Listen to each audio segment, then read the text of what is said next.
You've probably reached this point before. You decided to finally lose weight, and you did everything seriously. You tracked calories carefully, downloaded food apps, weighed portions, and cut out desserts. You added workouts too. High-intensity classes, interval sessions, maybe even early morning gym visits before work. At first, the effort seemed to pay off. The scale moved. You felt hopeful. But a few weeks later, progress slowed. Then it stopped. Soon the weight began creeping back, even though you were still trying. You felt more tired than before. Hunger felt sharper, almost distracting. Some evenings you could not stop thinking about food. Sleep became lighter, and recovery between workouts worsened. Eventually, you skipped a workout because you were exhausted, then another. Motivation fell, and frustration replaced excitement. Then something unexpected happened. You stopped forcing workouts and began walking daily instead. Nothing dramatic, just regular walks. And slowly, quietly, the scale began moving again. You did less, yet results returned. That experience confuses many people because it seems to contradict effort. If we could pause time and look inside your metabolism right now, would it look stable or constantly under pressure? Because fat loss does not occur only from effort. It occurs when the body's internal systems allow energy to be released safely. Most people believe fat loss comes from pushing harder. More restriction, more intensity, more discipline. But biology operates differently. When the body senses pressure, it activates defense. When it senses stability, it permits change. Stay with me. Because walking works not by forcing fat loss, but by allowing it. The difference is subtle but powerful. Your body is not a machine you overpower. It is a system you negotiate with, and walking communicates a message your biology understands. The real story is not about fat cells themselves, and it is not primarily about muscles either.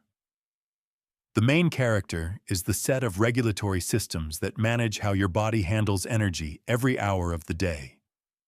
These include insulin regulation, stress signaling, and appetite control. Together, they determine whether stored fuel is released or protected. Think of body fat as a fuel tank. The tank may be full, but fuel only leaves when permission is given. Hormones act as that permission system.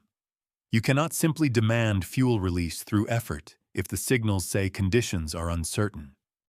When diets become aggressive or workouts feel overwhelming, the body interprets this as potential scarcity. Cortisol rises, hunger increases, and metabolic defenses strengthen.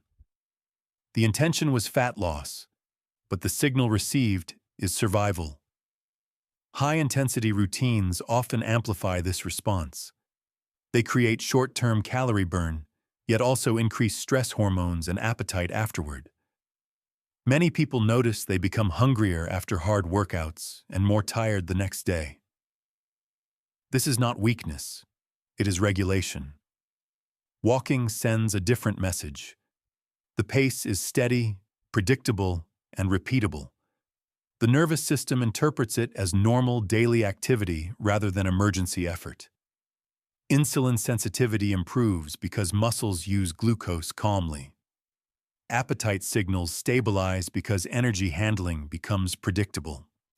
The brain no longer prepares for shortage. This is why walking sometimes succeeds where stronger strategies fail. It does not overpower your biology. It communicates with it.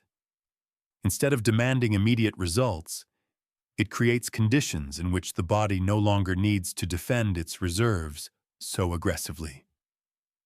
Once the defense lowers, stored energy becomes accessible again. Here are a few numbers to give perspective, not to discourage you. Long-term weight loss studies consistently show that most people regain a large portion of lost weight after aggressive dieting. Not because they lack discipline, but because the body responds to rapid deficits by increasing hunger and lowering energy expenditure. Cortisol often rises when the system feels strained. Chakra and insulin control becomes less predictable when meals and restriction alternate sharply. In contrast, light activity like walking has been shown to lower post-meal glucose levels in measurable ways, even without heavy exertion. Now imagine what happens when you begin a walk. In the first 2 minutes, your heart rate rises gently. Your nervous system shifts from sitting to movement, and circulation increases slightly. There is no shock to the body. It recognizes a familiar, manageable demand. Muscles begin using available glucose, and blood flow improves without triggering alarm. Between 3 and 10 minutes, a quiet shift occurs. Blood vessels widen, breathing becomes rhythmic, and glucose is drawn steadily into muscle cells. The body does not need to release large amounts of insulin because the muscles are already using fuel. The system becomes organized rather than reactive. Instead of sudden spikes and drops, energy moves in a controlled pattern. Between 10 and 30 minutes, the real training begins. Fat oxidation slowly increases afterward, not necessarily during the walk itself, but in the hours that follow. Recovery systems activate, and the body senses that movement is part of normal life. This is why walking does not need to feel exhausting to be effective. Its value lies in what it signals. The walk does not directly force fat to disappear. It activates the biological permission for fat to be used later when the body feels stable again. Walking doesn't just burn calories, it reduces metabolic threat. When intense dieting and demanding exercise happen together, the body interprets the situation as pressure. Stress hormones rise to help you cope, but they also encourage the body to conserve fuel. Hunger signals strengthen, cravings increase, and recovery slows. Even though you are trying to lose fat, your physiology prepares to hold on to it. A steady daily walk sends a different instruction. The effort is low enough that breathing stays controlled and muscles work rhythmically rather than urgently. The nervous system shifts toward a calmer state, and cortisol gradually lowers instead of spiking.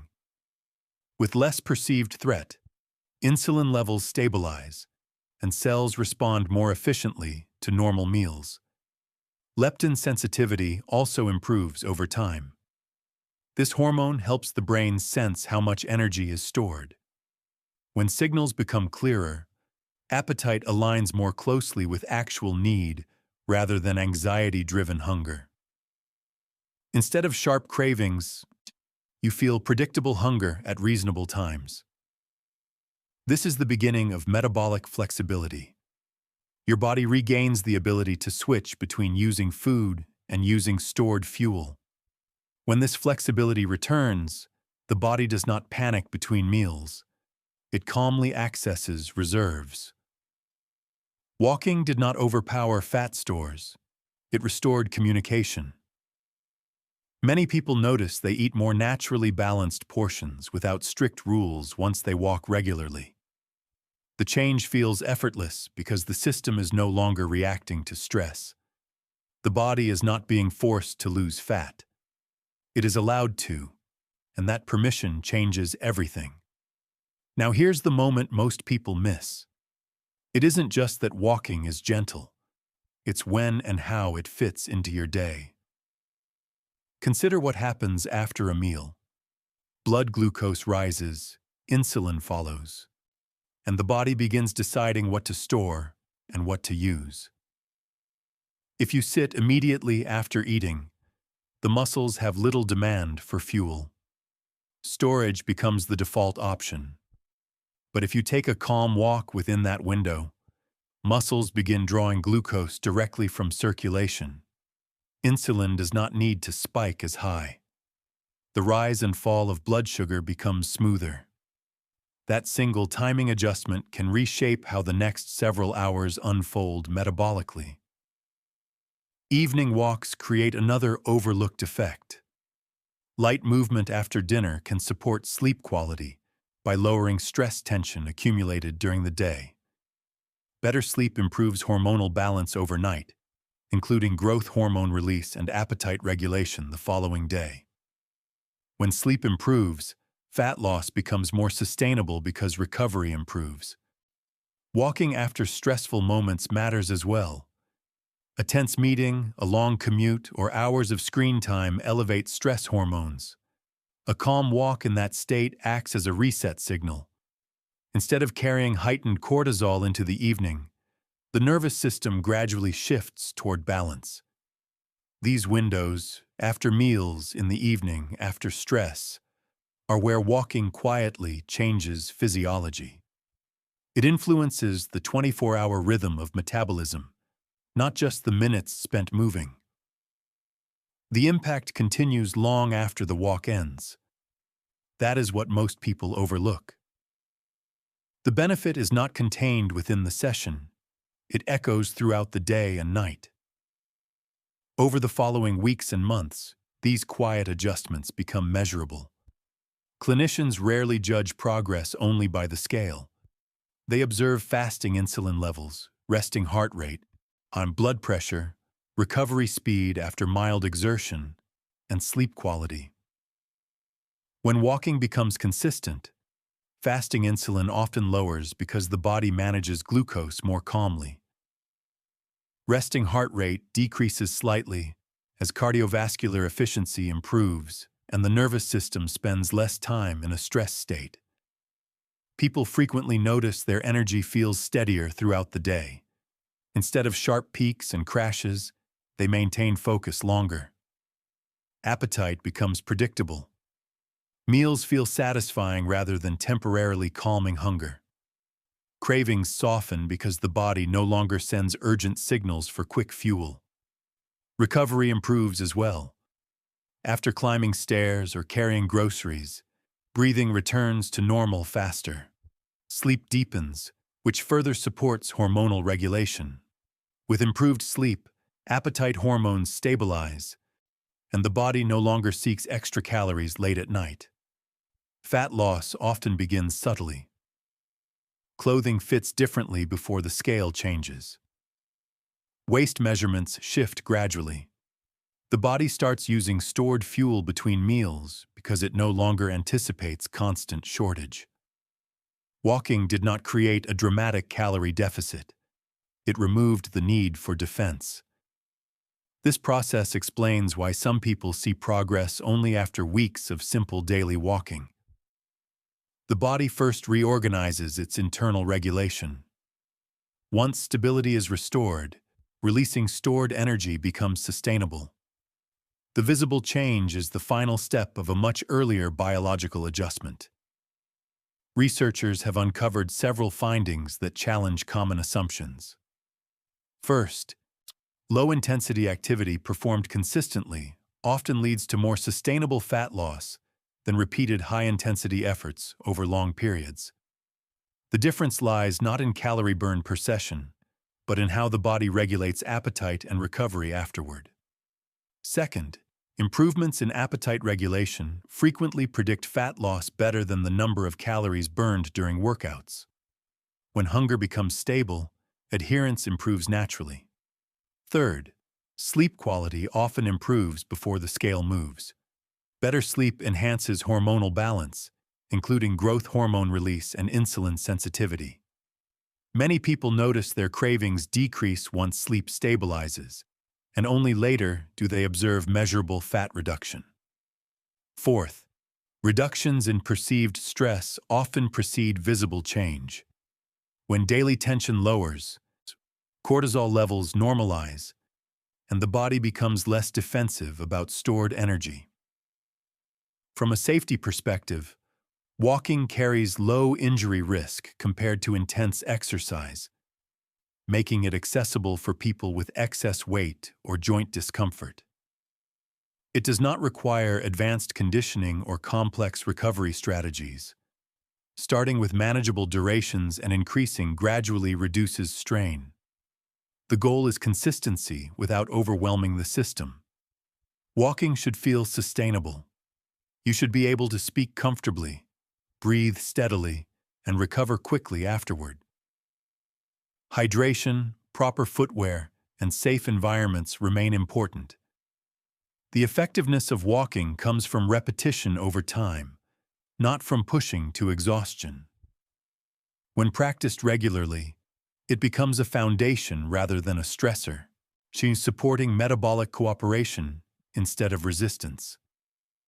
At the start, we asked whether your metabolism would look stable or constantly under pressure. Now you can see why walking changes that answer. It does not win through force. It wins through rhythm. Your body adapts to what you repeatedly ask. When you repeatedly ask it to endure restriction and intense demand, it adapts by defending energy. When you repeatedly ask it for steady, manageable movement, it adapts by trusting that energy will remain available. That trust allows stored fuel to be released without triggering panic signals. Walking works because it restores conversation between systems. Insulin becomes calmer. Stress signals decrease. Appetite aligns with need. Sleep deepens. None of these changes scream for attention. Yet together, they create the conditions for fat loss that lasts. Fat reduction is not only about subtraction, it is about cooperation. When the body feels safe, it becomes willing to change. Walking provides that safety signal in a way extreme methods often cannot sustain. What surprised you most about why walking succeeds when other strategies fail? Share how long you usually walk each day and when you prefer to go. In the next video, we'll explore the exact walking duration, where fat release becomes consistent, and why many people stop just before reaching that point.